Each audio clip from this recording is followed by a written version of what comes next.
కట్టేస్తే ఆ పొలాన్ని ఎట్లా మర్చిపోతాడు మరి? ఇక్కడ మేము చెప్పిందే మీరు వినాలి, మీరు చెప్పింది మేము వినాం. నా మాట విని నేను చెప్పినట్టు చేస్తే మీ తమ్ముడు దక్కుతాడు, లేకుంటే పొల్లతో జంప్ అవుతాడు. అయ్యో మీరు చెప్పినట్టే చేస్తా మాత. గురుదక్షిణ మా అసిస్టెంట్కి పైసల తర్వాత ముందు మీ తమ్ముడు లైన్లో వేసిన పోరి నెంబర్ తెచ్చుకొని చెప్తావా? ఎందుకు? నేను లైన్లో పెడదామని. మాత నేను క్రికెట్ ఆడినప్పుడు ఉరికితే నాకు మోసొస్తుంది. ఉరుకుతే మొసరాక ముమైత్ ఖాన్ వస్తుందా? పోయాడుకపో. మాత ఈ ఊళ్ళో మేమంతా రైతులం, మమ్మల్ని మీరే రక్షించాలి. మీలాంటి వాళ్ళని రక్షించేందుకే మేము ఈ చెట్టు కింద వెలిసినాం.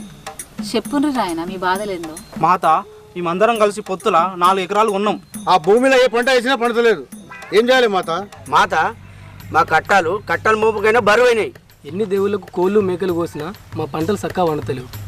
ఇట్లా ఎందుకు జరుగుతుందో మీరే చెప్పాలి మాత. మంచికో 10,000 మా అసిస్టెంట్కి ఉండ్రి, ఈ సమస్యలు పరిష్కరిస్తా. అట్లనే వచ్చే రైతు బంధు పథకం కింద మీకు పైసలు వచ్చేటట్లు